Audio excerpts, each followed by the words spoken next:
Okay, it is 6:30, so we're gonna go ahead and get started. Oh, right.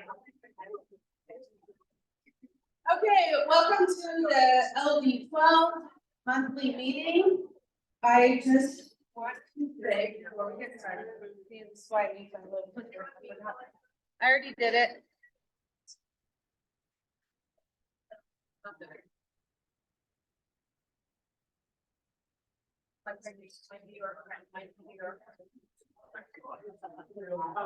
Hold on. Okay, so we'll go ahead and get started. I want to thank everybody for coming. Trying to find my notes here. Says thank you for joining today's meeting, either in person or virtually.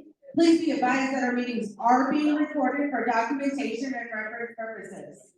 By continuing to be a part of this meeting, you consent to be recorded. If you have any questions or concerns or objections, you can let the board know before or after the meeting. Okay. So I hit the arrow. I already did. Oh, good. We have, of course, a jam-packed agenda, but you don't have to worry about trying to read this because everybody here has a copy of the agenda on your table. On the one side is your agenda, on the back side is upcoming events. So take that with you, please. Make sure that you have them to take with you. But today, I am Melissa Gillard. In case you've been new, I'm Melissa Gillard. I'm the chair of LD12. In person today is Sherry Johnson, who's the first vice chair. Jeff Tucker is in the back of the room. He did all the check-ins. He is a at-large board member. On Zoom is Joe Seeley. He is our treasurer. Melanie Magasos, who's also an at-large board member, and Susie Thornton, who's the secretary. Okay. AJ. Sure. She said AJ's gonna do it. I said AJ's gonna do it. Do it. Well, hello everyone. Arizona LD12 Democrats acknowledge the land that we gather on today as the ancestral homeland of the indigenous nations that we have inhabited this land since time immemorial. We take this opportunity to thank the Hohokam, including the Akimat, Odam, Ima, and Pipash, Maricopa peoples of the past, present, and the future for their traditional care of this land and their resilience. Attached to this physical space is a painful history, a forced removal resulting in intentional genocide of its indigenous people. This history is important to all of us as a reminder not to cause further harm. We remain appreciative of our ability to teach, learn, and serve in this space. Thank you. Thank you very much. That light is really bright. Next slide. Okay, March is Women's History Month. I sent that out in my newsletter. And today, Mary Rothschild, who is TC in the Coca-Cola precinct, is also a teacher of women's history. So she's going to give us a little information. It's 4 minutes and 47 seconds. I was told it had to be less than 5 minutes. Hi, everybody. When Melissa called to ask if I could talk about Women's History Month, I said, of course, yes. But really, it's a huge subject. So I'm just going to give you some ideas to consider and touch on a couple of topics. And I hadn't thought I would have to hold my microphone as well as my paper. History, as most of us have learned, was centered on men. To decenter history to include women, there are 5 basic questions you can always ask of any event or any time. Where were the women? What were they doing? Why were they doing it? What did their work allow other women to do, or other women or men to do? How did they manage? Let's begin with the suffrage and feminist movement in America that led the world and started in 1848 with the first Women's Rights Convention in Seneca Falls, New York, which is now a national park I recommend, where Elizabeth Cady Stanton, who is the woman on the right, We didn't You get didn't any. get the, I sent you the emails. Oh, I didn't get them. Oh, I had slides. You don't That's get to see them. I'm very That's okay. sorry. We'll send it That out takes a in lot the of email. the joy out of this. That's too I'm bad. sorry. Anyway, Elizabeth Cady Stanton, who is the woman on the right, but you don't see it, Lucretia Mott, But here, a Quaker abolitionist, rewrote the Declaration of Independence to include women. We hold these truths to be self-evident, that all women and men are created equal, endowed by their creator with certain inalienable rights. And it went on from there. When Stanton added a demand that women should have the right to vote, even Lucretia Mott said, "Oh, Elizabeth, they will make us look ridiculous." But they did vote on it, and it was the only one to have a split vote, but it did pass. And its biggest supporter was Frederick Douglass, the African-American abolitionist. The first feminist movement was intimately tied to the movement to abolish slavery. Susan B. Anthony, Elizabeth Cady Stanton's lifelong sister in political work, joined the women at the movement a few months later and dedicated her life to it. And she is on the left of the picture you aren't seeing. It took more than 450 state and national conventions and attempts before American women received the right to vote nationally in 1920. Though women in the West began to get the vote as early as 1869, first in Wyoming, and in 1912, the very new state of Arizona filed an initiative the day after statehood. It passed overwhelmingly in every county in Arizona, and women got the right to vote that year. The second wave of feminism, which started in the late 60s and early 70s, focused on the Equal Rights Amendment, equal employment and pay, and abortion rights. And it was our movement.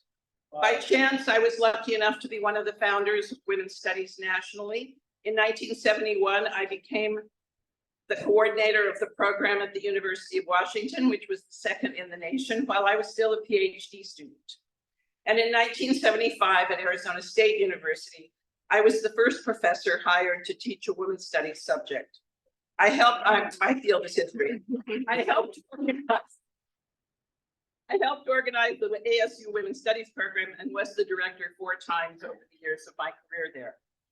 Women have made incredible strides since the late 1960s, and right now you should be seeing a fantastic poster of Shirley Chisholm that has her signature on it, and it says unbought and unbossed, and I'll tell you more about it later. I'll bring it to the next meeting. Women have made incredible strides since the late 60s in almost every area of American life. Witness the fact that LD12 has 3 women in the state legislature, and Hillary Clinton was our nominee for president in 2016, winning several million more votes than the person who got it, though not the presidency, because of I don't talk about him, because of the undemocratic electoral college. Tonight, I want to end with a story about Shirley Chisholm, me, and her advice. You should be seeing that. I still follow which I want to give to you all. In graduate school, I was a precinct committee person in Seattle and a Shirley Chisholm delegate to the state Democratic Convention in 1972. And this picture is of the sign I carried on a stick when we marched around the convention center to support her. I loved Shirley Chisholm, who was the first woman to receive presidential delegate votes in the Democratic Party, and whose slogan was unbought and unbossed. I had that sign in my office for years, and when Congresswoman Chisholm came to ASU decades later to give a speech, I brought it with me and asked her to sign it. And she did, with her signature statement, "Aim high." My piece of advice from her to you that I still follow is, and this is one of her most famous statements: if you don't have a seat at the table, bring a folding chair. While the position of women in numerous ways from here in LD12 to the nation has improved in incredible ways, we still don't have an equal rights amendment. or completely equal pay for women. And further, nothing is ever certain about progress. Witness the end of Roe v. Wade. Women's rights are a constant battle, and we all still need to bring our folding chairs. Thanks for the opportunity to acknowledge that women have been essential to our history, even if relatively few people know how much they have done.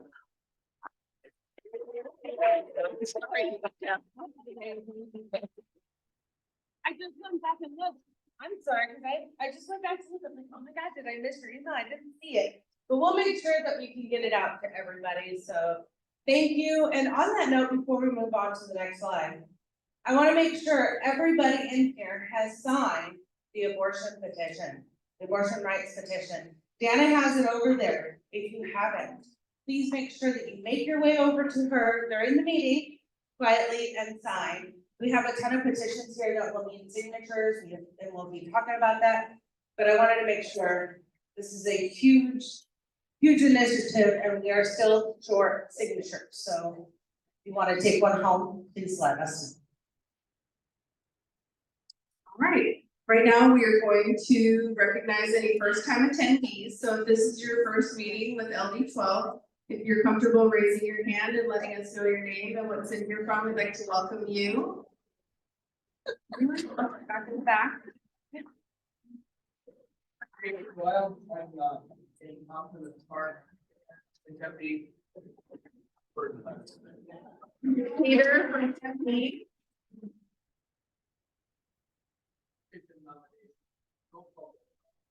In my face on this.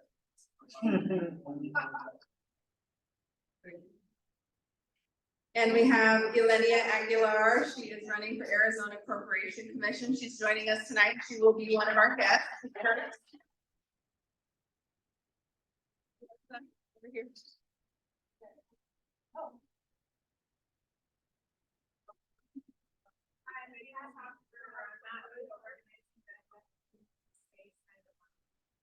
Natasha from Phoenix, thank you for joining us.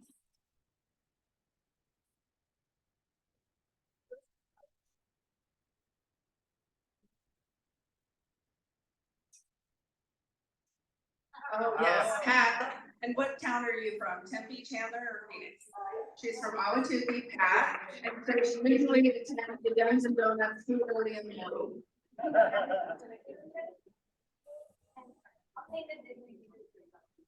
And Elena.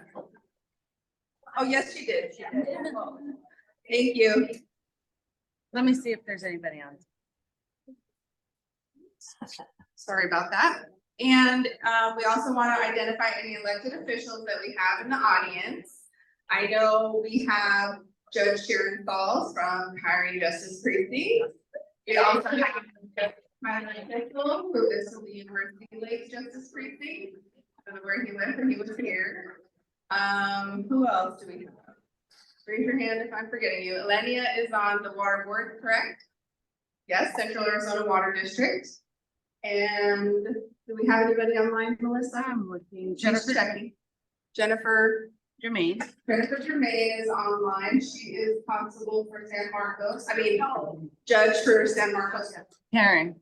Karen Lathan, constable for University Lakes. I think that's it. Thank you guys so much. Just a reminder, we do have the bottoming raffle basket in the back. You can scan the QR code, or there are QR codes back there to purchase tickets for those lovely raffle baskets that Bill and Judy Wade prepare for us every month. They're on the agenda. And they're also on the agenda.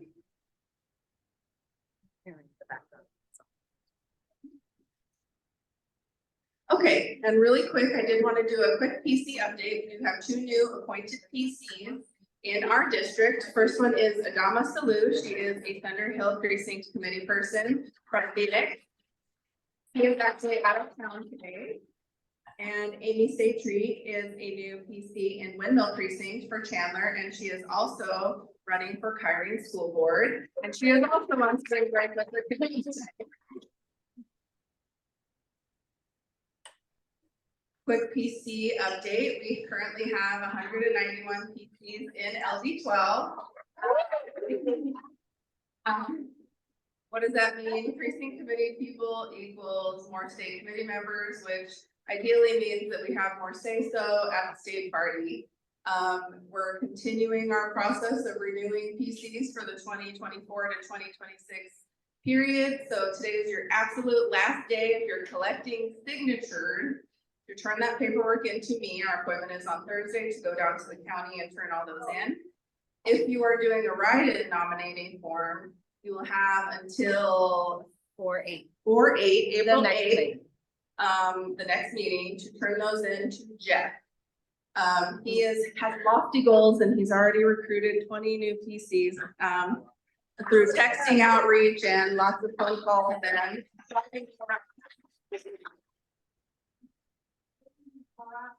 Begging and also harassing, threatening, no. I can see Lily behind me.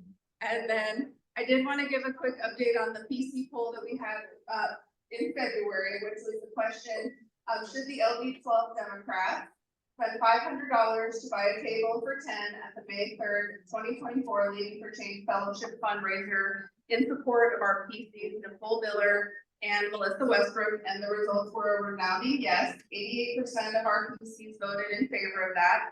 So we will be purchasing a table for that event on May 3rd. And with that in mind, we would like to invite people to attend. We have 10 seats. And if this is something that you've thought about, if you thought about running for office, if you're curious about how to be more involved in your community, if you're passionate about social justice and this is an event that you'd like to attend, please see Melissa or I, and we would love for you to be our representatives at that table. Up next, we're going to get a quick update from Francine Bard about this month's Dems Give Back.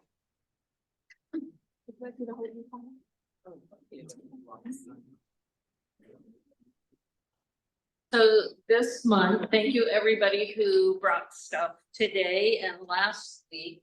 We're working on my sister's place, which is a domestic violence shelter in Chandler.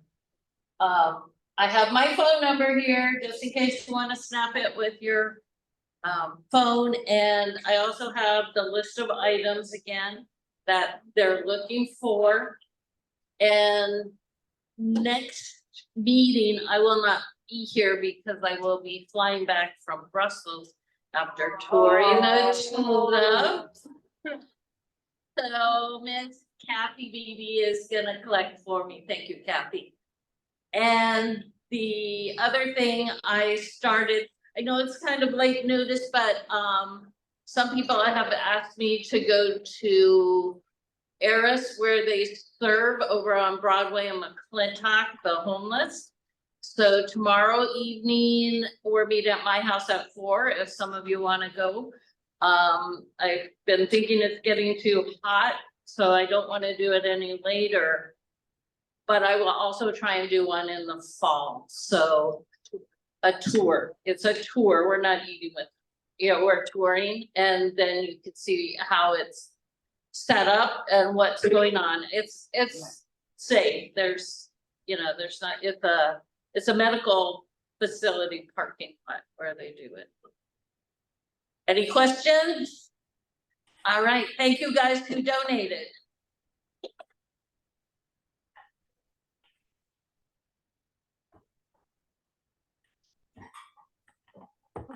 Next up, we're gonna get an update from our ADP organizer, Elijah Watson. I know. Stand right here and the light won't be right in. Actually, I'm just gonna turn the light off. You're okay. Hello, can you hear me? Hello, awesome. Want to first off apologize for what I'm wearing right now. I just got back from Orange Theory. I was doing a little bit of a cardio workout. I only get 1 day off a week, so. Okay, anyways, before I get started, by a show of hands, how many people know who I am already? Oh, good stuff. Well, if you don't know who I am, I'm gonna reintroduce myself. My name is Elijah Watson. I am officially the East Valley organizer with the Joe Biden and Kamala Harris re-election campaign. Thank you. Yeah, we started up in November under the Arizona Democratic Party, but we're officially allowed to say that we are Biden Harris organizers, and so we have laid the groundwork and we are getting to work here in the East Valley. Just a quick recap of what we've just done in the last week. We had about 139 people show up to events over the last week or so. That is really big, especially for the fact that yes, thank you, Adrian. That includes the fact that we had a Biden State of the Union watch party, which I'm sure lots of people heard about, hopefully. A lot of people enjoyed it from what I heard. And we also had our first abortion access canvass to go get signatures to ensure that abortion access initiative gets on the ballot. And we're doing a lot more in the next week. And that's actually what I've come up here to talk about today. The board has been getting these ominous messages from me privately about a special announcement that I have for today. But I'm not going to get into it yet. Quick job. No, but I mean, truly, right? So what's upcoming in the next week is we're having our Weekend in Action, right? Or what I like to call WOA. So if you hear me say the word WOA, it's Weekend in Action. And our Weekend in Action is dedicated to us getting out the vote for the presidential preference primary. We've been doing it over the last month. We had a little tiny WOA event in February, but it's going to continue going.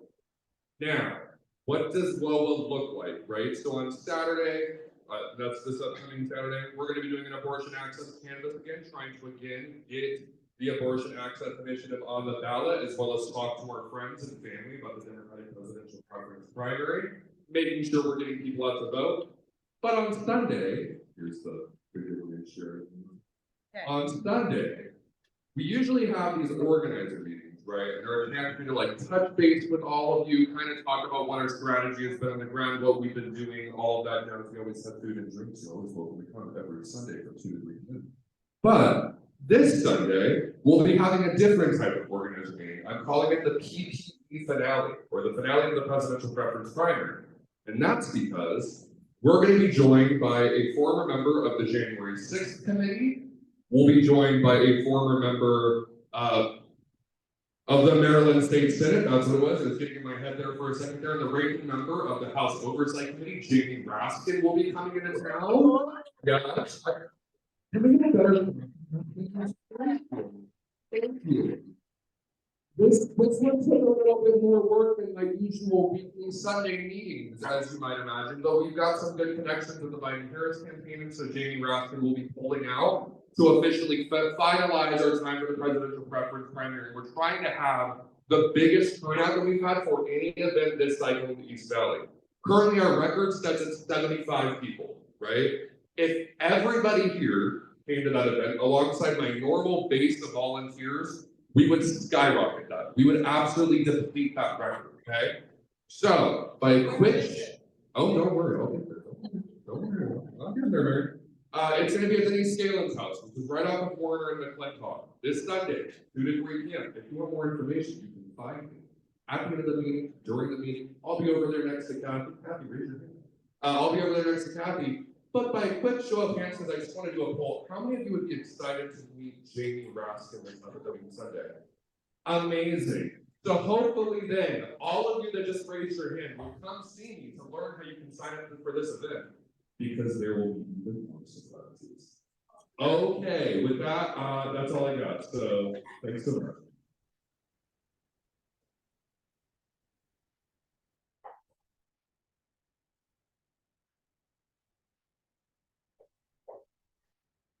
Sound is off.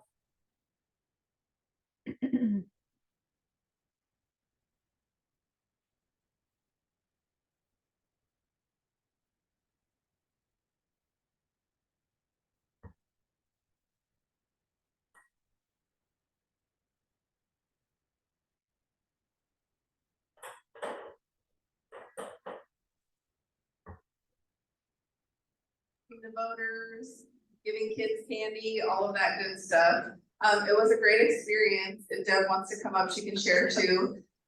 We do still need volunteers for this coming weekend. It is a 2-weekend event, so we do need volunteers for the 15th, 16th, and 17th. If you are interested, we would love for you to come out and help with that. I'll give the mic to Deb. Come over here so the light can show your face. Hi, I'm Deborah Matiabi with LD13 with the event planner. And I was very proud to walk in today to tell Sherry the great news that we got 29 full pages of petitions signed.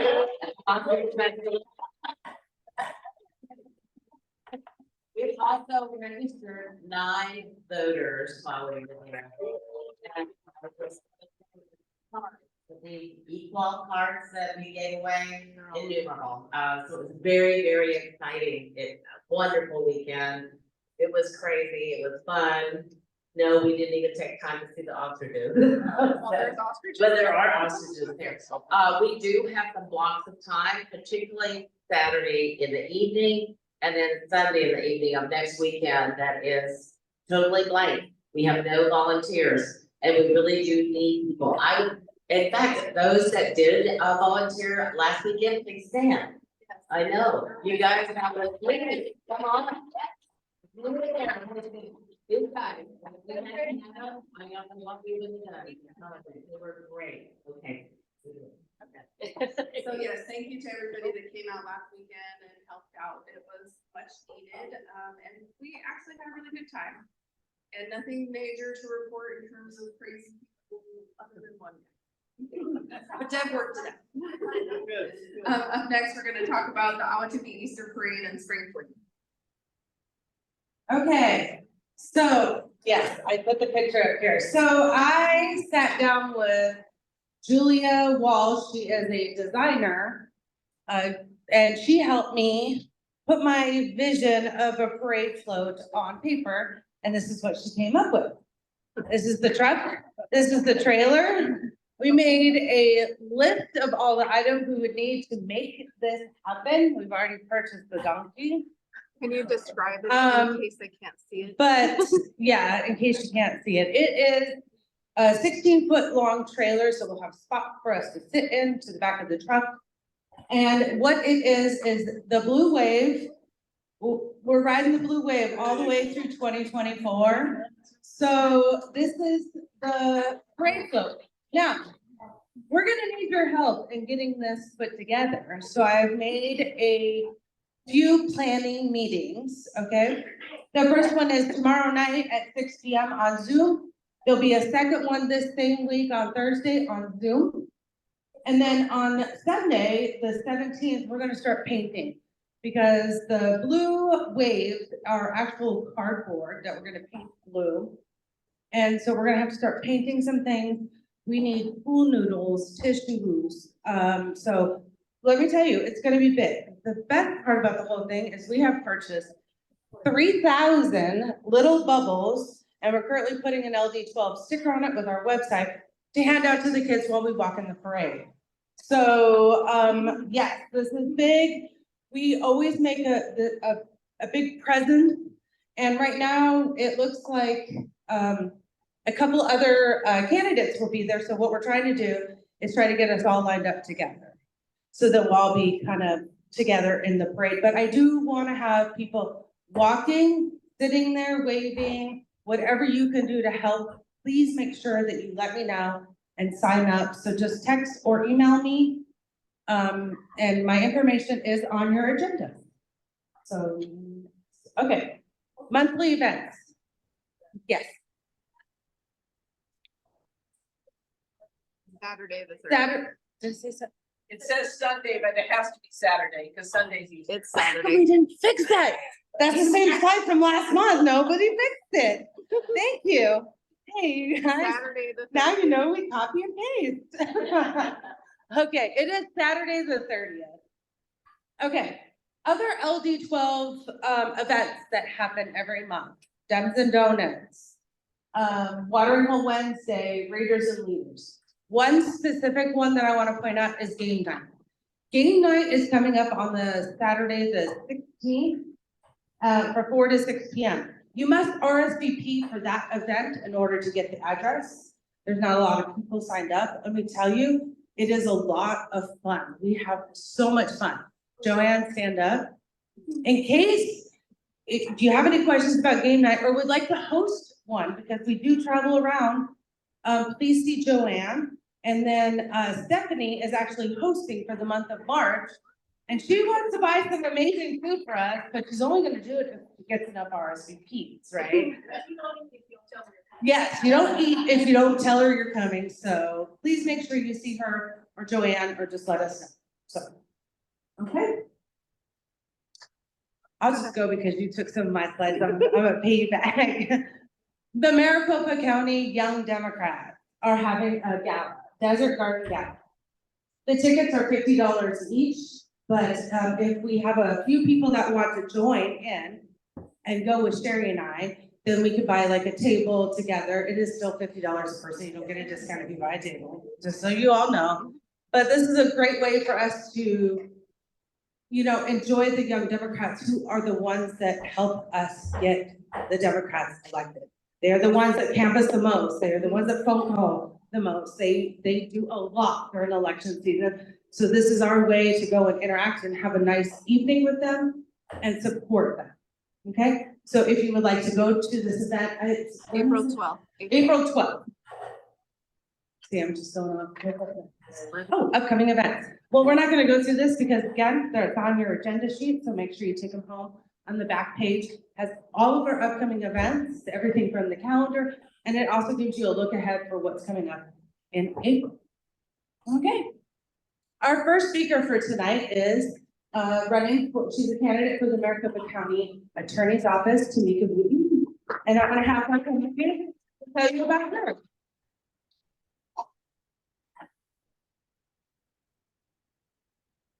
Just a reminder that when you guys are texting me during meetings, I try to answer them, but I can't always get to them.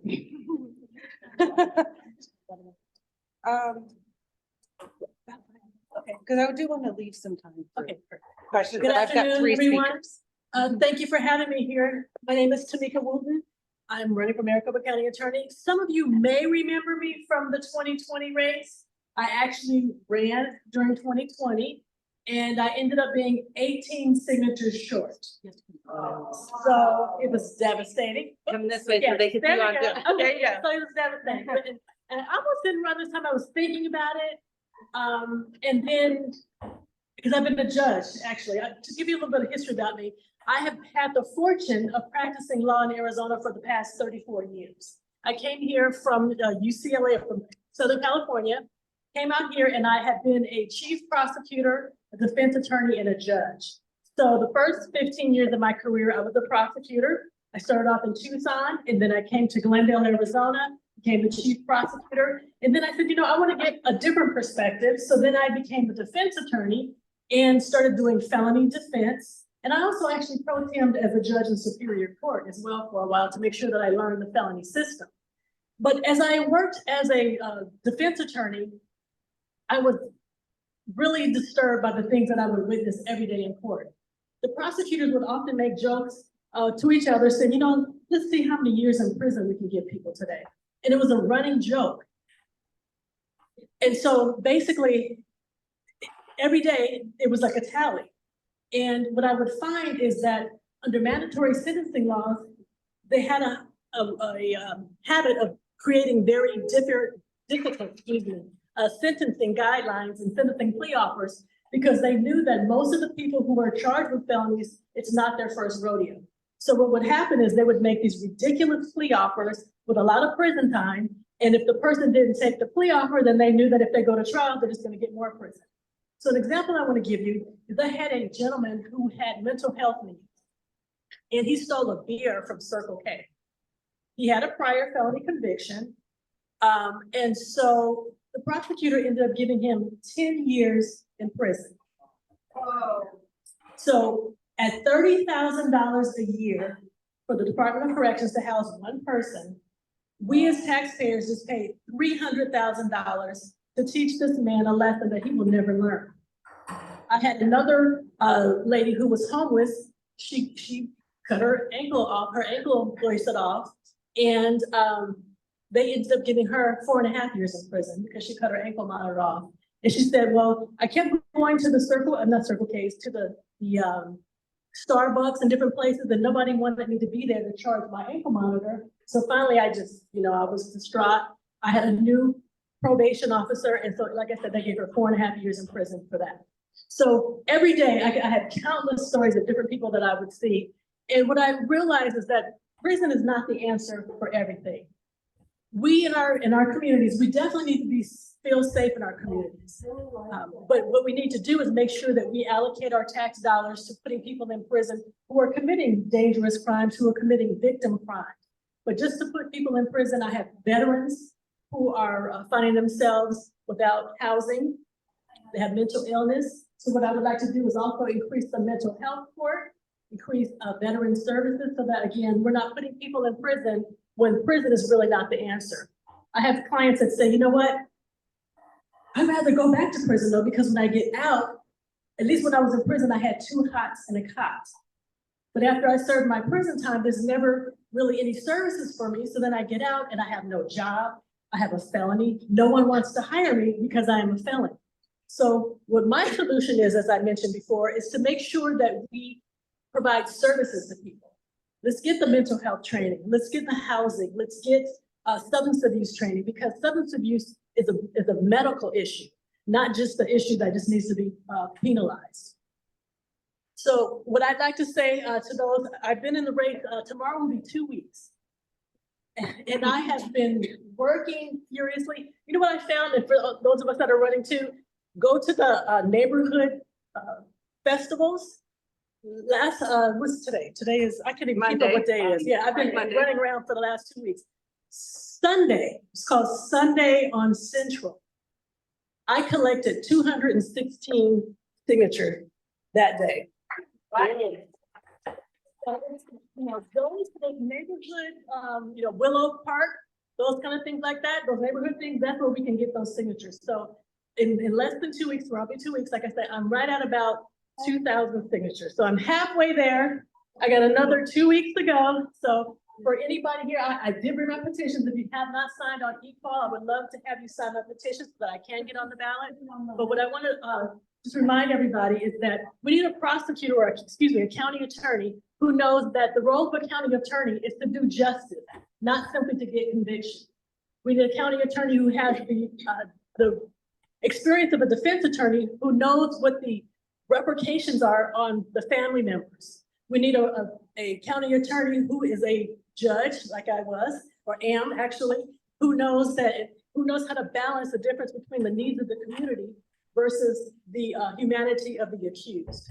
So again, ladies and gentlemen, I ask for your signatures so that you can support me, so I can get on the ballot and represent each and one of your needs. Thank you.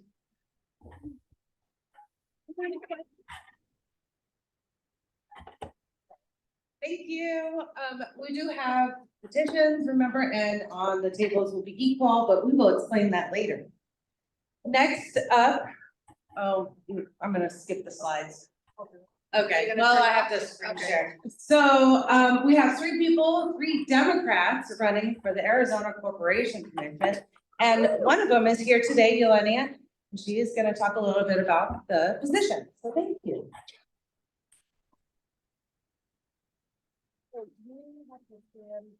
Yep, see, so they can see you on there. Perfect. Thank you. Good evening. My name is Ilenia Aguilar, and I'm going to talk a little bit about myself first, and then I will talk about the position. So I have engaged with you guys, as mentioned earlier. I am on the CAP board, and thanks to you guys and all of the volunteers in Maricopa County, I was able to win that race. Going back to my story, in 2016, I voted for the first time ever. I'm formally undocumented. So I won my school board election. My children, my kids were students in the Osborne School District. That's in Central Phoenix. And that was my first time voting ever, and for myself. So for me, that's my true American dream, is the right to vote. And I know that I'm not just voting for myself, I'm voting for women, for immigrants, for undocumented, for so many voices. And after that, I was reelected to the school board. I served as president for 3 years during the pandemic. My kids are no longer in the district. My oldest son is a sophomore studying at NAU, and my youngest is a sophomore in high school. So I stepped down from the board, and then I have been working in access to clean drinking water in tribal communities. So I've traveled to Navajo, to Hopi, to Tohono O'odham, to the unincorporated areas along the US-Mexico border where people lack access to drinking water, water utilities, and electricity.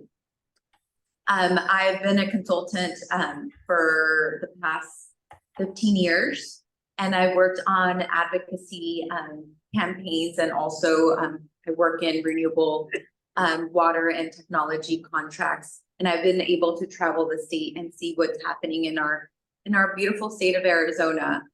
And I have earned the support of so many community members throughout my experience traveling.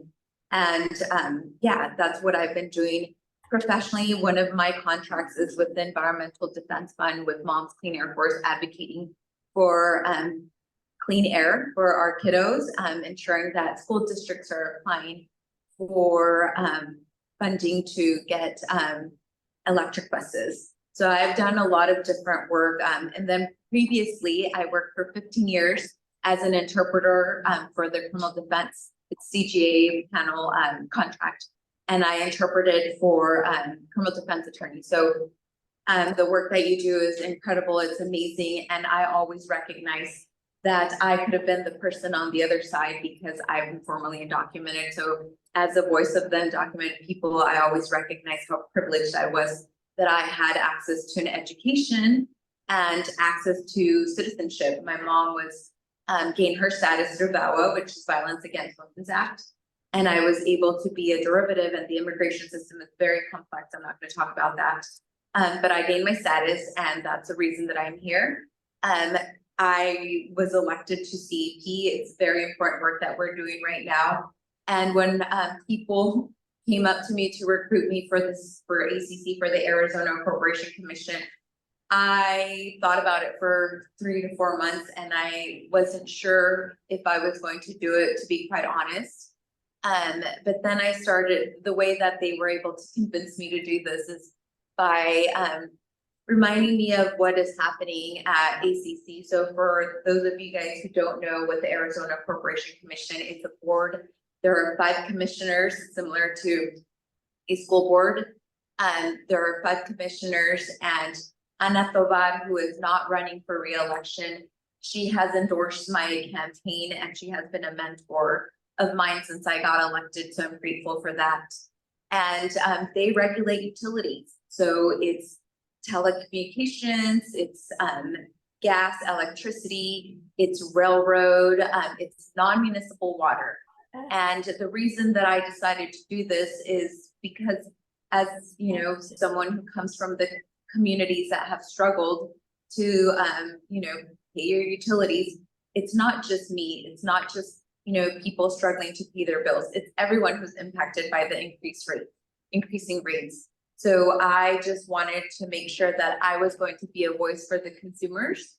And it's been a very humbling journey, going from the school board where I needed 4,000 votes to going to the county race where I needed 400,000 votes to now running statewide where I need 1.650,000 votes to actually win one of the seats. It's definitely very humbling. Like, I had no idea I would ever even be an elected official and ever be in front of you. It's just been an interesting journey that I'm on, and I'm really passionate about serving our community, the state, the country that's given me every tool to succeed, and given me so many opportunities. So that's why I'm here, because I want to continue serving Arizonans and being that voice of the consumers.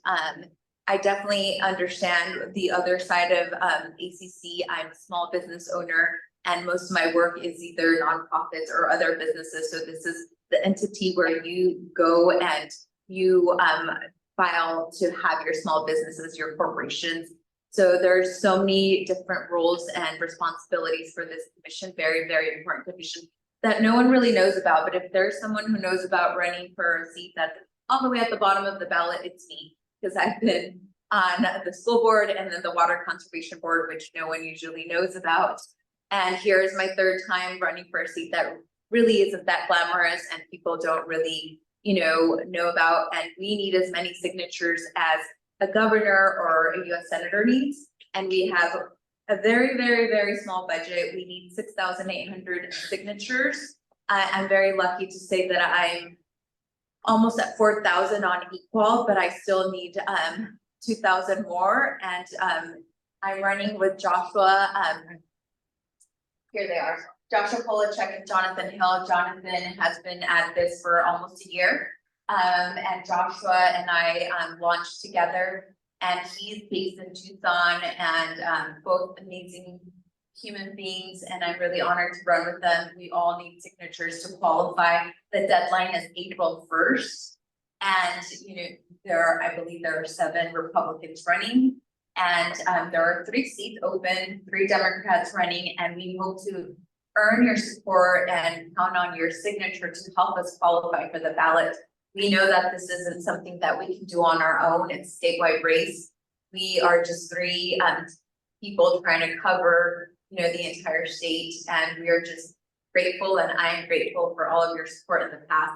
I wouldn't be here without your help, and I will not be on the ballot without your help again. So thank you very much.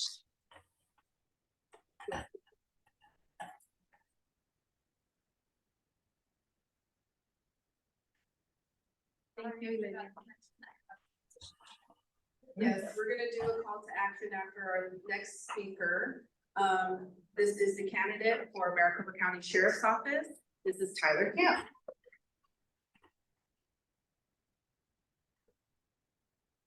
Good evening. As I've traveled the county these past couple months, this has got to be one of the largest LDs I've been to. So thank you so much for being involved, being engaged. Recently, I've been knocking doors, talking to strangers, getting petitions signed, and it's a lot of work. It's a lot harder than I thought. So thank you for doing that. I appreciate it. My name is Tyler Camp, and I always love following Ms. Aguilar and Dr. Booten, because so much of our vision for the county for public safety is aligned. I believe in justice for all, pursuing justice for all. What is justice? Is it a verb? Is it an adjective? Is it diplomacy? Is it servant leadership? It can mean so many things to so many people. But I think that's my responsibility as sheriff, is to provide justice for everybody, regardless of who you are, where you came from. It does not matter. I'm a 5th generation Maricopa County resident. My great grandfather and grandmother Fletcher moved out here well over 100 years ago. They arrived in Chandler. We eventually migrated all over the county. I was born and raised in Peoria, South Peoria, on a dirt road across the street from Cotton Field. I was taught at a young age the importance of hard work, service. My one grandfather was in the Carpenters Union for over 50 years. My other grandfather was a painter. He was in the Painters Union for decades. My father was in the Carpenters Union for decades. My grandparents grew up picking cotton, so they understood the importance of hard work, service. I attended Peoria High School, went to Glendale Community College, proud member of the community college system, graduated from Arizona State University. At age 20, I was married. Yeah, pretty young. Been married 25 years, which makes me 45. We have, yeah, thank you. Young is in the heart, right? It's all in our heads. That's why we stay active, right? Keeps us young. We have 4 children, 2 in college, 1 in high school, 1 in grade school. And joined the police academy from Phoenix Police at age 22. Spent over 2 decades with Phoenix Police. Spent over half my career investigating, dismantling organized crime within the valley. I really had a passion towards investigating people that planned and organized crime. Their intention was to commit violence and crime. And I just had a love to try and stand up for the people that weren't unable to stand up for themselves. And so, yeah, I worked dismantling gun trafficking groups, human trafficking, drug trafficking organizations, eventually started working in homicide, just dealt with a lot of really bad people that needed to be incarcerated. But in 2021, I was recruited by a colleague to work overseas. I plan on working maybe 10 more years with Phoenix Police because I love police work so much. but there was a different calling for me at that time. So, I was asked to work for the largest anti-slavery organization in the world. And I was asked to move to West Africa, relocate my family there. So I talked to my wife, the boss, to make sure we could do that. And so we thought it was important to do that just because of, we felt like it'd make an impact there based upon my experiences. And we really wanted our kids to experience life in another culture. You know, oftentimes we only know our own life experiences, and that's limited. And that limits our perspective on how to protect everybody. And so that was a great experience. Spent just under a year there. And my job was investigating human trafficking. I actually organized rescue operations within the country. They were trafficking young kids to a large lake. It's the largest man-made lake in the world. And they're trafficking young kids, 8, 9, 10, 11 years old for slave labor and other things we don't want to talk about. But we did. We rescued kids. We call them boat masters. We brought boat masters to justice. What I learned there was the importance of diplomacy, because when I was a cop, I have a gun and a badge, and if I tell you to do something, you're going to have to do it. It's consequence, right? It's easy. But when you're in another country, you're a guest there, you can get kicked out for any reason at all. And so I learned you have to build strong relationships with people, with stakeholders, community members, government officials, and work with them, learn how to work with people that may not necessarily agree with you, for the better good of everybody. And so we led rescue operations. Another job I had was we created an academy to train the police. So really, we wanted to work ourselves out of a job there. We wanted to train the police so that they could do it themselves, and we didn't have to be there. And the third thing is I created a task force at the airport. They were trafficking young adult women to the Middle East under false pretenses for slave labor. And so, again, working with the government, working with other nations in this multi-agency task force to try to interdict young women being trafficked to the Middle East. Great experience. Returned home and this past year worked at Goodwill, where I learned their mission is ending poverty through the power of work. And I really appreciated my time there because I learned the importance of education and equipping men and women with tools necessary to be successful. Because a lot of people that work at Goodwill have been arrested, they've been incarcerated, and they need a second chance, they need a third chance. And that's important to give people hope. Pretty interesting because all of those experiences brought me to where I am today. In October, I think you all know Sheriff Zone announced he was going to resign the job. I believe he did a great job. And so I was approached by some people that had worked with him to ask me if I'd be interested in running for sheriff. I never considered politics in the past. Not something I've ever done. In my years of service, we weren't even allowed really to talk about politics because as a police officer, as an investigator, your job is to respond regardless of who they are, where they come from, and you just try to protect people the best you can. But I think all these different experiences put me in a really good place to serve once again in law enforcement. And so after a couple months talking to my wife and praying about it, it's such a big decision. We decided this is something we feel like to do and do it together as a team with full family support. And so a couple months ago, finally decided that we'd run for sheriff. I know I'm long. I just wanted to give you a couple key points that's important to me, and I hope and they're important to you as well. 3 main points about justice. One is doing justice. It's so important. We have to uphold the law to hold people accountable and protect people. There's a lot of violent people out there. We have to protect them. But like Dr. Wu talked about, one size doesn't fit all.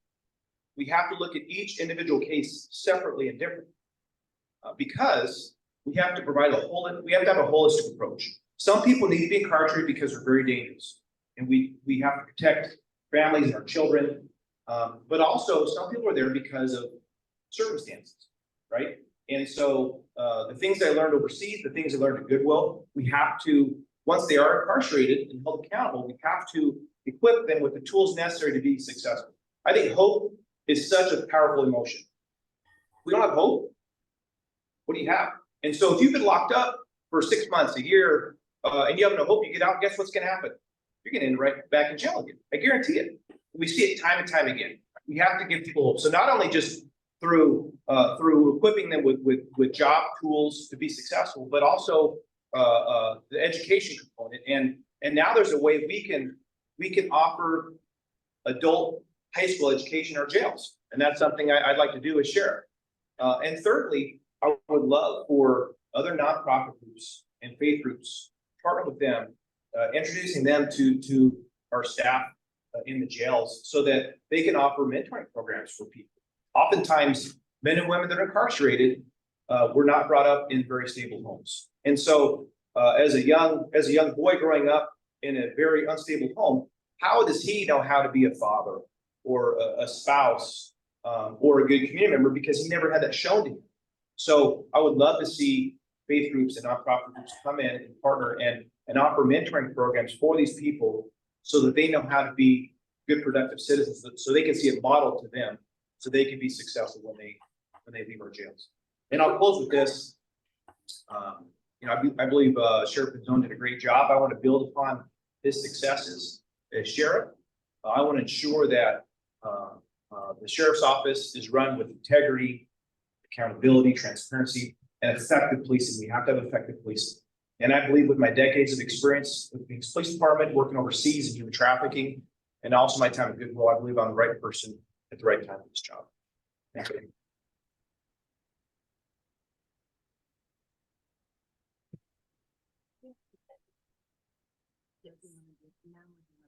Let's do it now. If I could ask all of our speakers to just come up here really quick in case anybody has any questions for you. I want to open it up to the audience. If you have questions for any of our speakers, Tamika Wooten for County Attorney, Tyler Camp also for County Sheriff, and Yelenia for the ACC candidates. Tyler. All three of your positions are largely administrative. Have you previously had an opportunity or leading a large organization, especially with the sheriff's office? We're talking $100 million organization, not really case management per se. It's more about steering a ship. And the work I do as a judge, people you send out to my courtroom are going to be important. We're going to have an impact on that. And we had such good partners with Penzo, and I agree. There's a lot of good work, especially with the health and service campus, how he's trying to expand programs as we go. And these positions are incredibly important for the day-to-day justice people who come through all of us. The fact that we have Democrats running, we should be very appreciative of, because it's a hard job. But just again, what's your administrative background and how would that lend itself to the job if you're lucky enough to get the position? Yeah, no, I appreciate that question. And I kind of glossed over this, trying to speed up because of time, but I promoted to the ranks, and I eventually ended as a lieutenant or a shift commander at one of the major precincts in Phoenix. And so oftentimes when I was working, I was the highest ranking peace officer in the precinct, oftentimes covering 2 precincts, very, very heavy administrative duties. And then also when I working overseas, totally different type of administrative duties. But I was often working with highest heads of states in the country, not just in their police groups, but also working with like their aftercare groups, like their social services quite often, and then also what they would call like a mayor or a village leader throughout the different parts of the country. And for me, as I mentioned before, I was the chief prosecutor in the city of Glendale, so I did have a staff. It was a smaller office, but I ended up increasing it threefold by the time I left. And so then we were able to work together and make the city of Glendale actually a much safer community. So I'm very happy about that. And then also, when elected as Maricopa County Attorney, there are several people there that are very good attorneys that are in the county attorney's office. It's just some of the top things, and just being able to change some of the policies. But I don't pretend to know everything, but I will make sure that I gather the best of the best, whether they be current county attorneys, former county attorneys, or defense attorneys who are seeking, because there's a lot of defense attorneys now who were former county attorneys, but did not like the politics that was going on and things like that. So my goal is to gather the best of the best, and we all work together to make sure that we serve the community. Thank you. All right.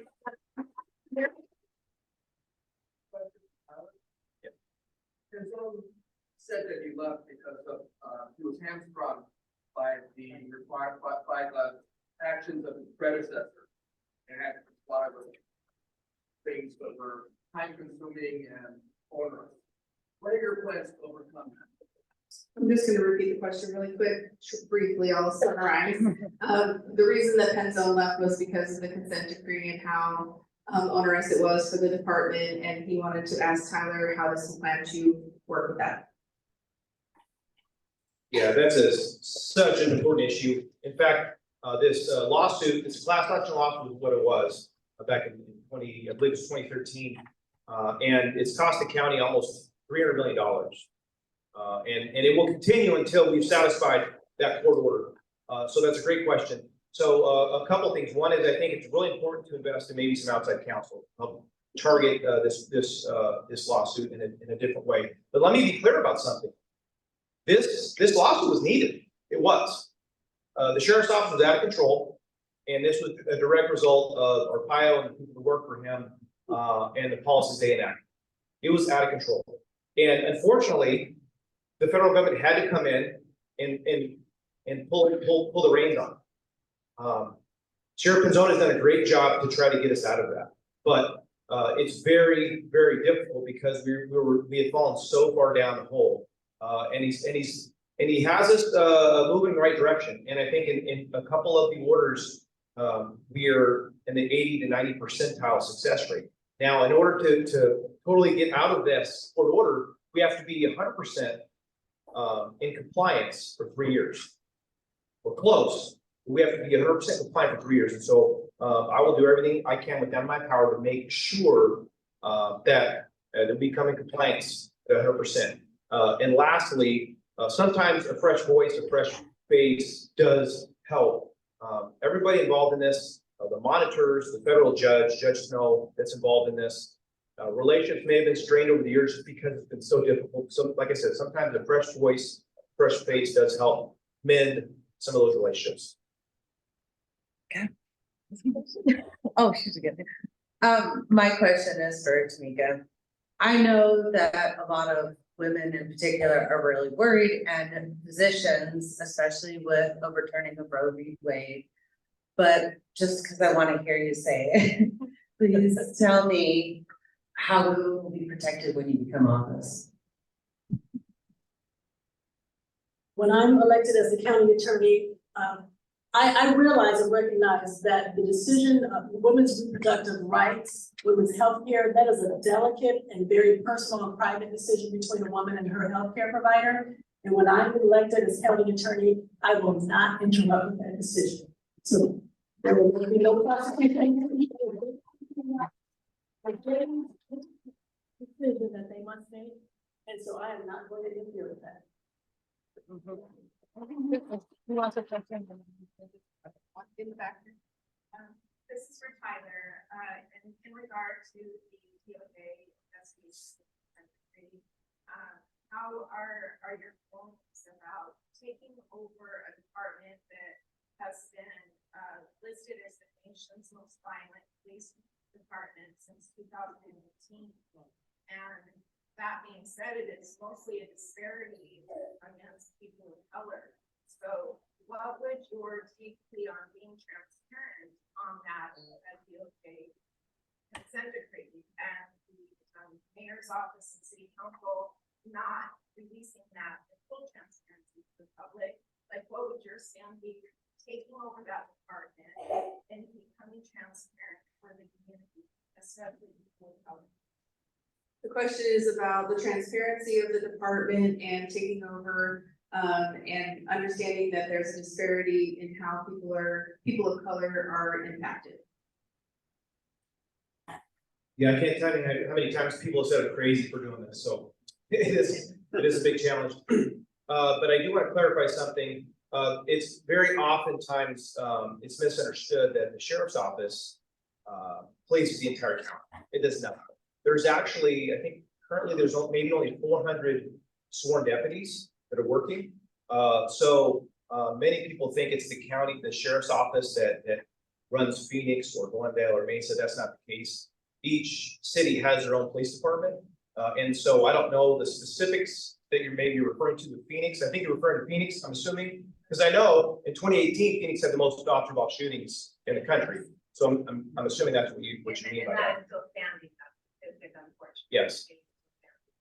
Yeah, so, I think it's important and valuable for me to work with the city police departments. We need to have that open communication and relationships with them and to help provide, best practices possible.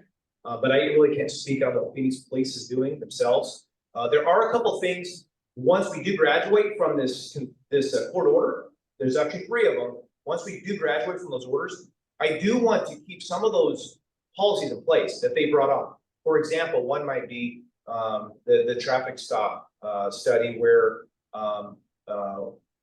anybody has access to our traffic stop statistics so that we can remain transparent.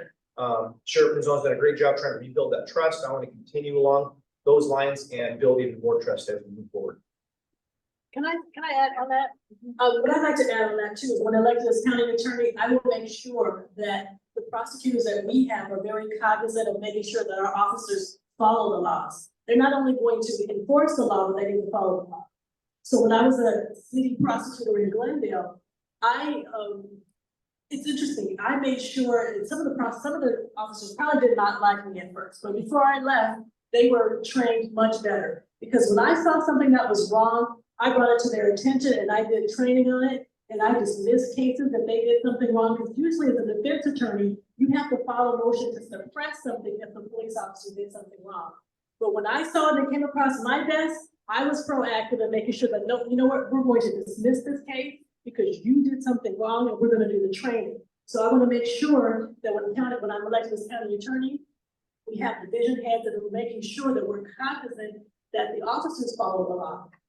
Also, being a Black woman, you know, I've had instances where, I'll give you a quick example. My daughter was in a car. I was a judge in a jurisdiction, I'm not gonna say which one it was, but we were in a gated area. I was in the jail doing jail court. She was sitting in the car. Thank God she had the door locked, but she was just listening to music. An officer walked up to her with the gun, you know, right there and tried to pull the door open. He said, "What are you doing back here?" She was like, you know, and so I want to bridge that gap between law enforcement and community, because Black and brown people, when we see a police officer, we're often very scared, you know, and I know that they're probably often scared when they see us too. So we need to build that trust between the relationship between community and law enforcement. So with elected as county attorney, I want to make sure that I do that for our community so we can all come together and feel safe together.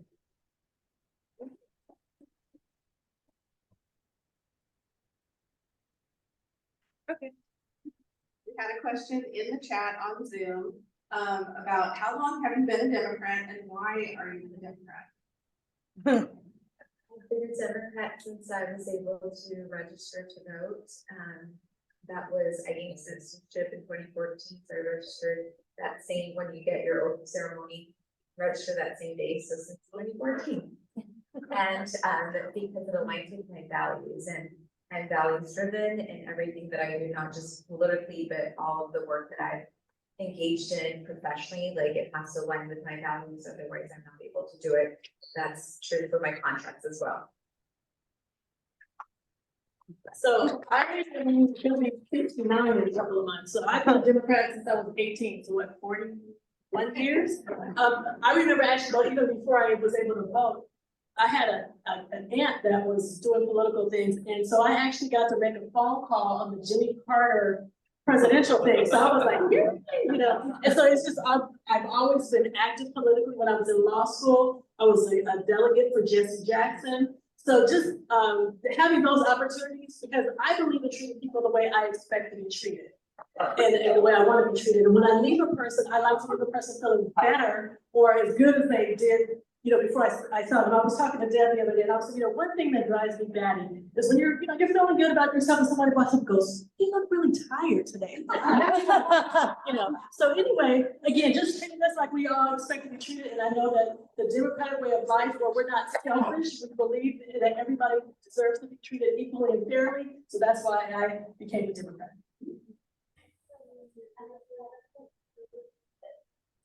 Okay, nobody throw tomatoes at me. You saw the Oh, you're a native Arizona. There you go. So I've been a Democrat since 2023, no tomatoes thrown, but let me explain. Like I said earlier, I've never really been political. My job actually did not afford me to be political. I looked at everybody the same. But in 2023, when I was approached to consider running for sheriff, I could have run as a Republican or I could have run as a Democrat. I have the decision to pick either one. And so I really did some soul searching. Just my experience over the past 3, 4, 5 years, and things have changed quite a bit, especially here in Arizona, throughout the country, but also here in Arizona. And so when I tried to figure out what is my vision for public safety, because as sheriff, you are the CEO, you are the person who casts vision, who inspires the office. And so I tried to figure out what is my vision.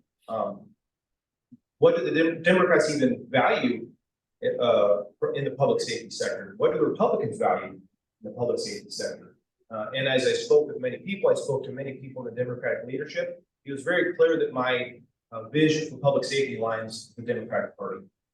And so when I speak about justice and restorative justice and equipping the community with resources, second chances and third chances, clearly that aligns with the Democratic Party. And that's why I decided to switch and run for Democrat.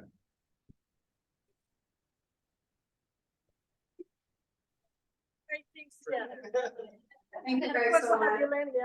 Yes, yes. Now, I want to make a quick. Okay, you're right. Thank you. Well, I was like, I'm gonna turn this back on. Right, so now is our call to action. We have all these amazing candidates that we need to get on the ballot. They need signatures before the end of this month or by the end of this month. And so at your tables, you have QR codes to take you to Equal. If you have not already signed for them, please scan that code right now. They also have paper petitions in the back, but Equal is better because it's automatically verified and they don't have to turn those in. So take some time, just a few minutes here to do that. If you haven't already, we'll pause for a little bit and then we will keep collecting for Bada Bing raffle. Buy your tickets in the back, online, the QR codes are at your table.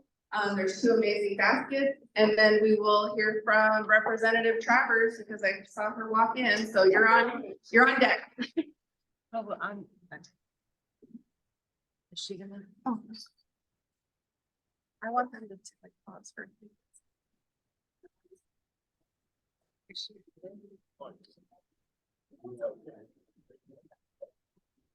We also have other candidate petitions over here at the table, as well as the referendum and initiative petition.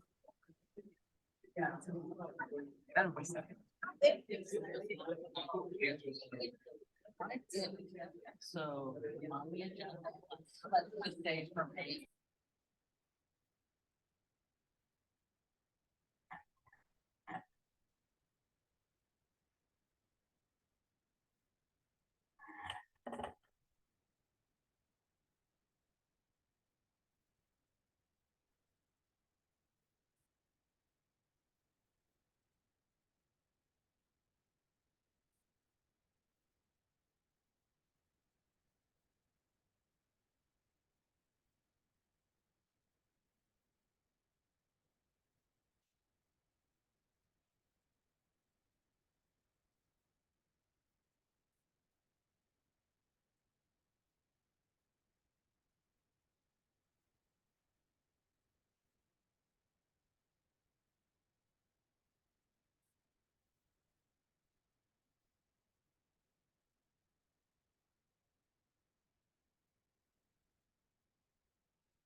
We are gonna wrap up. This is your 2-minute warning to come back to your table.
Okay. Thank you guys for humoring me and taking action and signing for all of these candidates that we have such a limited time frame for. I appreciate you doing that. Again, bada bing raffle ticket. Get yours now before we close it. Are you gonna do the treasury report or mine? Can. Oh, okay. Okay. So there are a lot of petitions that you cannot sign on equal. Jacqueline Smith, Linda Thor, they're running for Maricopa County. No, I say Maricopa County, Maricopa Community Colleges. Sherry says, be quiet. There are other people that cannot sign online. A school board, nonpartisan positions cannot be signed online. So make sure that you visit the table over by Dana because she has them. All right, for the fun times here, we have our treasury report. I just want to say a quick shout out. We had an amazing decadent delight. I mean, it was the best ever fundraiser that we have done with LD12. We raised for that event over $4,000. Yeah. We had we sold like 120 tickets. The Bada Bing raffle tickets were crazy. I mean, it was an amazing event and lots of dessert. And every time I've seen somebody that went to it, they're like, I am still on a sugar rush from it. So thank you to everybody that was able to make it out to Decadent Delight. It was an event and we plan to do it every year. It's just so much fun. So on that, here is the treasurer report. Remember that this report is confidential information. It's intended for its LD12 PCs and volunteers. For the month of February, we had a beginning cash balance of $24,700.79. We raised $11,971. A lot of that was Decadent Delights. Yes, we had disbursements of $2,181.77. So we're ending the month of February with $34,490.34. So we are on track. We have already purchased a lot of stamps for the upcoming election. What? We always need stamps. Yes, this is after we bought stamps. So in the month of January, you see that we spent $11,000. 10,000 of that was on stamps. Before the price change. Before the price change, which would have only, Before the price change. Yeah. so, but it's nice because like I said, in January, we spent 11,000, in February, we made 11,000. So we're doing pretty good here, we're staying kind of consistent with how much we spend, with how much we bring in. So we're not overspending in the election, but we still have to get envelopes. So we're trying to work on that and a few other things and printing, and it will be a lot. So thank you to everybody who is a recurring donor. Your name tags are ordered. I hope that they will be ready at the next month's meeting. If you want to order a name tag, you can, because a lot of the ways that we raise money here is by wearing a values t-shirt, wearing this one. This one is the one that I get the most comments. I wear this one to Costco all the time. This is the one that says everything. It tells everything that we stand for. People know it, they love it. So please, this is how we do our fundraising. These shirts are $20 by donation. Okay. So Stacy Travers, is she still here? Oh, there you are. I got a text message that Mitzi is still in committee. Patty sent me a message that she's still in committee. But Stacy, thank you for running down here to give us a little update. Okay, I'm gonna keep this brief, because everybody wants to go home. So we've done crossover week, so now the House is hearing Senate bills and the Senate is hearing House bills. We have over 70 that are trying to get to the ballot because we all want to circumvent the governor. Not we, but them. And so we're trying to fight off as much as we can so that we don't have ballot fatigue, because there's nobody gonna get to page 3 of the ballot, am I right, folks? The only other announcement that I have, hopefully those some good things to tell you next month. We all have made our appointments to turn our petitions in. For example, mine's on the 29th. So if you have any of our petitions, give them to our executive board members, or our addresses are on the front. If you don't mind, holding it up and putting it in an envelope and mailing it to us. But let us know, because this is probably the last chance we'll have to announce it, because by next month, they'll be turned in. So if you have any of those for Mitzi or Patty or I or any of the other candidates, try to get them to us when you can. And thank you so much for everybody and everything that they did to get us these signatures. I mean, they're so important. And so to everybody out there in Zoom land, thank you for even just if you've turned in one that had 2 signatures on it, it means a lot to all of us. Every signature counts. So thank you so much. And that's it. Okay.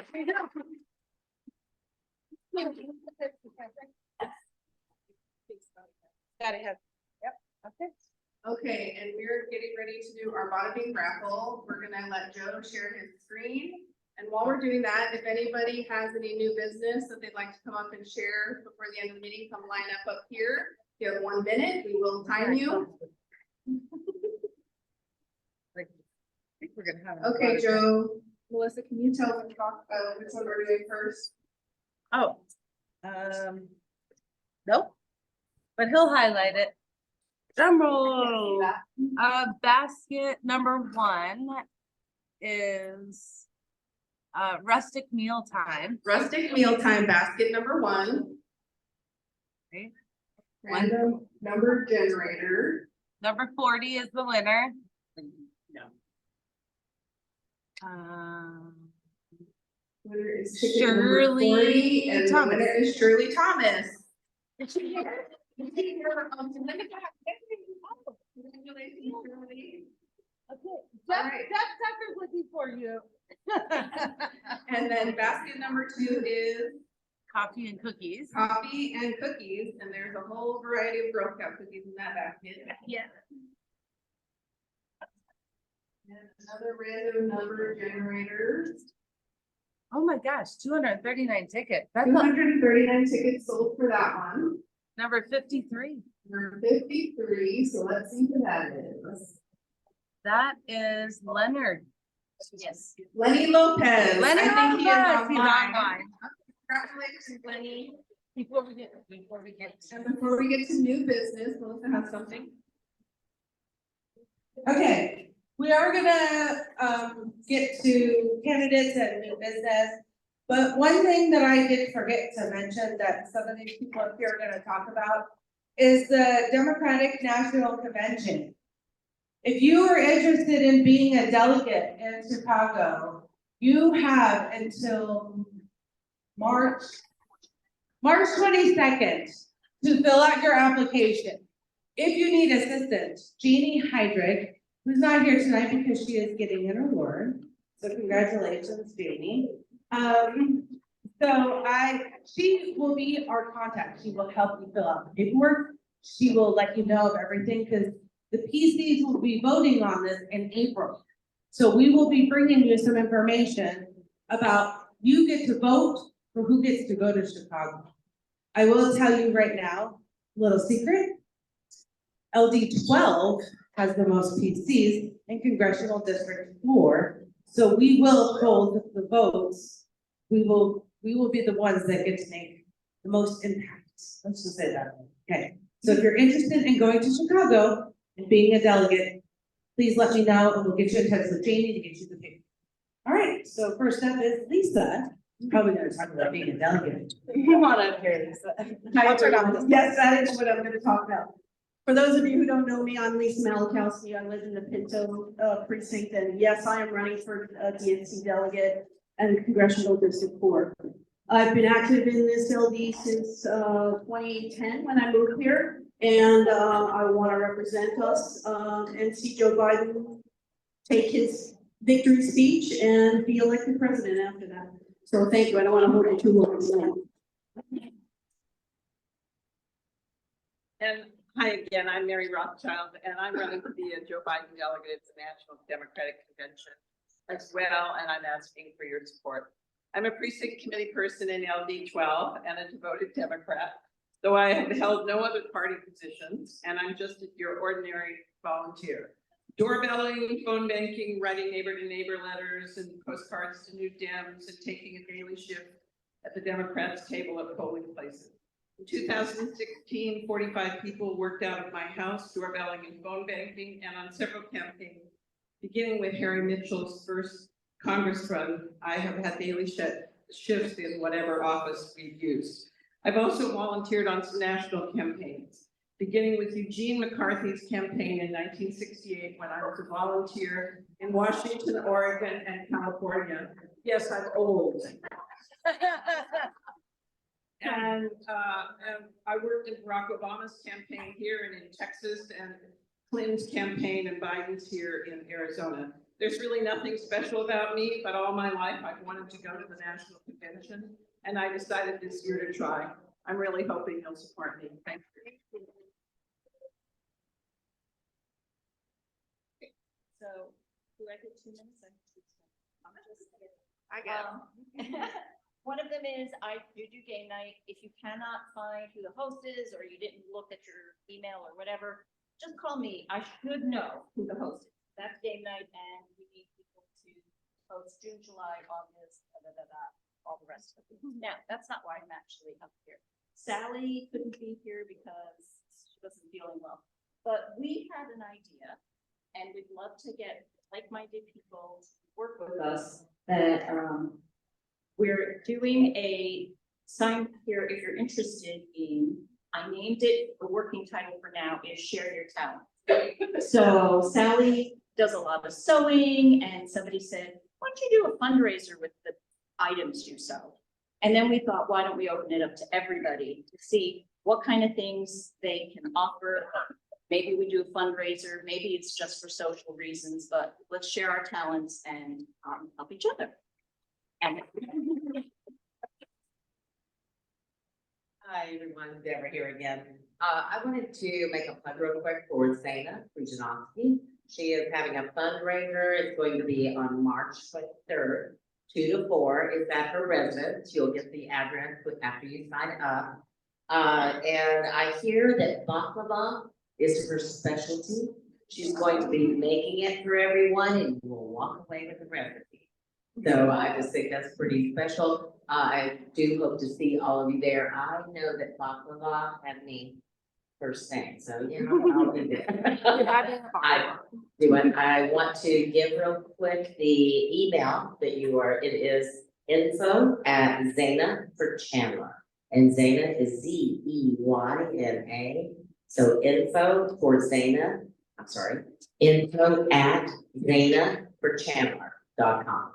Hope to see you there. All right, is there anybody else for new business? No? Okay, well, yeah, you should come up here. I'm gonna talk, set my timer. Okay. I'm gonna come here and talk about Amy Satry. She's running for the Kyrene School Board. She is on spring break, so she was very sad. She's been practicing her 1-minute speech, so I told her, make sure you're at the April meeting to give it, but I did want to make sure that everybody knows that she is running for that Kyrene School Board. So I am happy to say that we have 3 good candidates for Tempe Union High School, 3 great candidates for Kyrene School Board. Sorry, go ahead. Okay, she's looking, I'm like, doing the math. I said them different, but just make sure that you sign their petitions because they cannot sign on them. Thank you. And take these detailed board cards with you. They're yours. Right, hello, amazing LD12 Democrats. My name is Ajlan Kurdolu. You can call me AJ, and I'm running to be your next Chandler City Council member.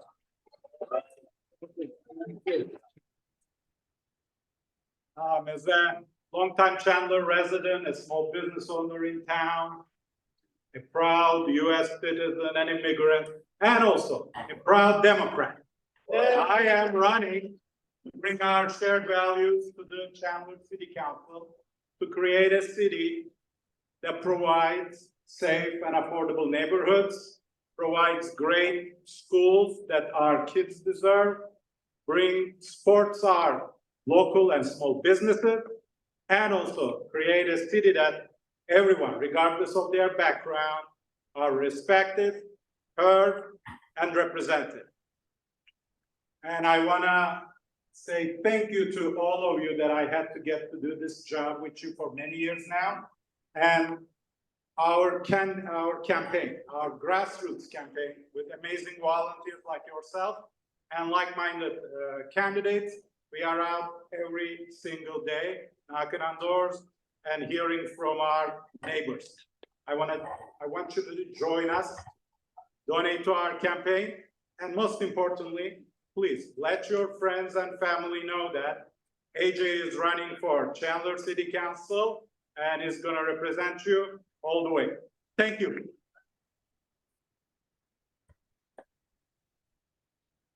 Hey, everybody. Normally, I am up here begging you for money. Tonight, I am just begging you for your precinct committee form. Please, if I gave you one, or if you have yet to pick up your precinct committee form, please do so. We really need everyone to sign up this year. We need you to be talking to your spouses, your children who may still live with you within the district, your neighbors. Get them signed up. Last cycle, what happened is that Steve Bannon basically recruited over 300 precinct committee people in this district alone. So that is, I'm beginning to sound like Katie Britt. I don't mean to sound so angry. So, but anyway, I do want you to be scared though. So ultimately, he did recruit that many PCs in our district, and we can do better. We are better than they are. We are more organized than they are. We are going to win our elections, and we really need to publicly show that in the form of becoming precinct committee people. What does a PC mean? It means your own personal commitment to it. Do you come to this meeting? Yes, you are a PC. Do you donate? Yes, you are a PC. Do you talk to your neighbors about being a proud Democrat? Yes, you are a PC. Please sign your form, get other people to also sign their forms, and thank you everybody who's already done so.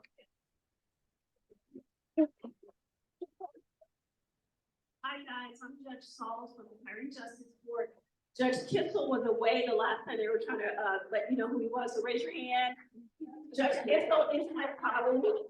Meaning I work with the best folks in the justice system because we have 4 co-located courts. We've just did the name change. It's no longer Santan Justice Center, it's the Ahwatukee Justice Center.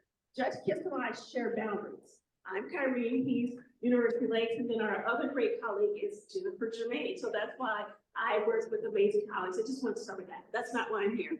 I'm here because I wanted to share with you guys that the second Wednesday of April will be Judicial Day at the legislature. So what we judges had an opportunity to do is we invited our favorite legislators to come and have lunch with us. So Judge Kitzel invited Devin Hodge and Senator Mendez. all right, I invited Patty Contreras and Mitzi Epstein, and I met a new legislator from somewhere way away. Her name is Quinta Cruz. So we invited people like that, and Judge Jennifer Germain, she also invited one of our great legislators to come here to speak, so you guys know who she is. So the other thing I wanted to share with you guys is, unfortunately, Kyrene has one of the highest numbers of evictions that I have to adjudicate. So I wanted to let everyone know that on March 28th, there will be, the media will be interviewing myself and other judges on evictions. What happens, why they happen, what happens afterwards, what do we do as judges? That will be March 28th, so it's gonna be aired 28th, 29th, somewhere around there. I wanted you guys to watch that so that you can see that we judges are human, but when we are on the bench, we have to judge on the rule of law. It has nothing to do with whether we like you. It has nothing to do with politics, but I want you guys to watch it so you'll see what we're actually doing as far as resources that we provide, what our demeanor is when you're in the court and all of that. And Sherry said she came down, she can share with you that what it's like. She sat in my court. So I just want you guys to know that just some information. Thank you. Okay, anything else? Okay, we are going to close this meeting up. It is 8:07 p.m. I'm just gonna ask for a quick favor when you guys are getting ready to leave. Please make sure you put your chairs in. Leave the place how we found it, so we have a really great deal. Thank you.